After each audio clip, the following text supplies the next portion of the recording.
University of Southampton stages a rather special party. Parties can be difficult for anyone, but this one has its own challenges. It's organised by the South of England Cochlear Implant Centre for hearing impaired patients and their families. Some have only recently regained their hearing, some can hear for the first time. Others are undergoing an assessment to see if a cochlear implant is the right treatment for them. The theme this year is Chinese New Year.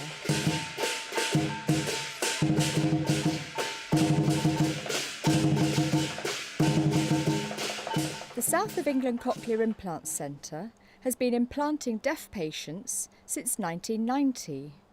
It treats people of all ages, ranging from babies to older adults. When people first come to the centre, they're seen individually and will also take part in group sessions to find out more about cochlear implants and what they can do. When I first came to the centre, I felt slightly anxious about all the tests that I will be having, but they made me feel ease straight away. And then I just went through the tests and all the hearing tests and felt very excited about the overall prospect of having a cochlear implant. When Millie was first diagnosed, she was very young, only about 3 or 4 weeks old, and we went through the assessment process at the implant centre, and it was decided that she needed a cochlear implant. And yes, we did have some fears and doubts at that stage, particularly in regard to the fact that she was so young and how she would bear up with the surgery. But there's a process that they talk through and go through with you. We're talking to the surgeon several times, talking to the assessment team, talking to the audiologist and the teacher of the deaf. So there's a lot of support there to allay those fears. The outcomes after cochlear implantation varies quite considerably. So some people can do incredibly well so that they hear practically all conversation around them, even in a noisy environment.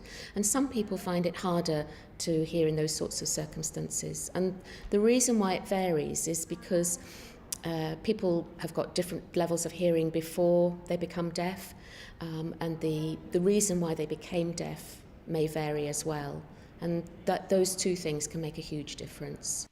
We explain how an implant works and the assessment process. We have several different types of implant for you to choose between. They all work much the same. This is the bit that goes inside. It goes behind your ear under the skin. And this is the part that goes behind your ear on the outside. I'm going to pass them round for you to have a look at them. Cochlear implant candidates have the opportunity to meet an implant user and discuss their experience.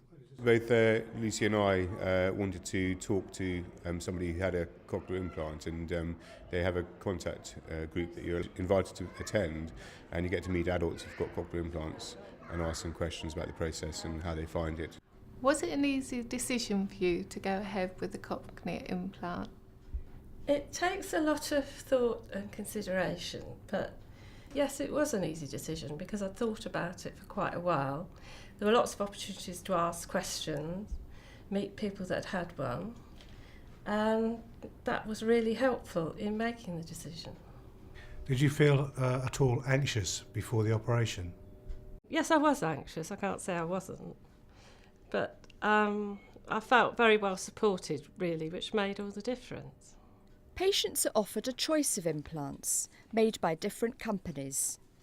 They can examine them and discover how they work.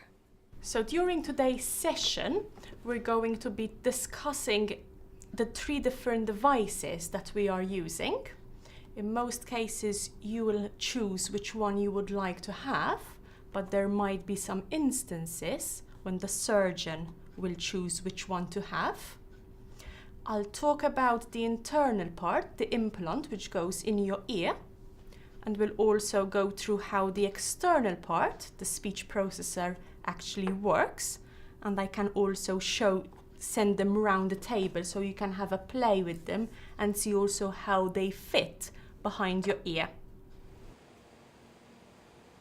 The assessment includes a CT scan to make sure that the surgeon can get the implant into the cochlea. An MRI scan may also be necessary. Every time you hear the beep. Candidates come to the implant centre for hearing tests with and without their hearing aids. This will help the team make a decision about whether a cochlear implant will provide more access to speech and sound than a hearing aid does. Press the button every time you hear the beep for me. It doesn't matter which ear you hear it from. Okay, so you want to take out your hearing aids. I'll put the headphones on. Children are not able to do the hearing test in the same way, so we adapt it to their ability and make it more like a listening game. Well done! We've been very lucky with the support because the implant centre comes, we don't just attend their clinics, they come out to school, they come home as well, and they allow you to ask questions maybe with your other family members, their grandparents or other family members, and that's very useful. Adults' ability to pick up speech is tested with and without lip reading.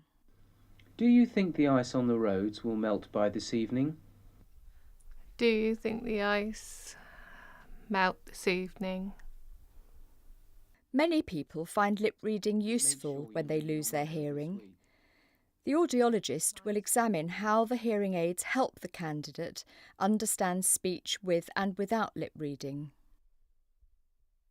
Make sure that you don't After the assessment, the team makes a recommendation as to whether an implant will be helpful to the patient.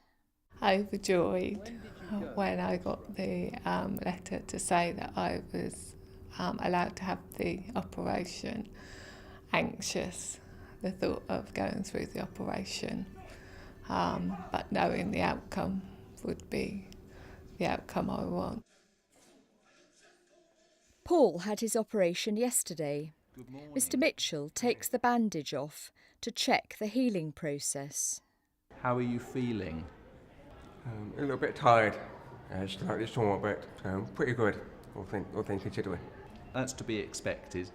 I'm going to take the bandage off now. Okay, please. At the first appointment for tuning, the patient's processor is linked up to the computer and we start the process of mapping. So that's all the measurements done, Jill. Now we're going to go live so you can hear through the microphone. Start from very quiet first. Okay, so can you hear this or can you not hear anything? What do you think? Can you hear my voice? It's quite quiet, but I can hear you.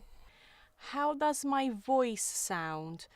I'll keep on talking a bit so you can hear my voice and tell me a bit if it's how it sounds. What do you think? It sounds tinny. Okay. High pitched. Okay. I guess it's very different to how it was with the hearing aids, because the hearing aids wouldn't have been giving you access to those type of sounds. So it's going to sound quite different in the beginning. It is very. Is it comfortable to go away and try using this setting, or do you think it's not that comfortable at the moment? Yes, that's fine. It's not uncomfortable or anything. Some people say they can hear the normal hearing voice straight away. In my case, I couldn't. It was just, if I can explain, it was like beep noises. So every word that's spoken, the consonants and the vowels were all just a beep. My relationship with my wife, for example, has been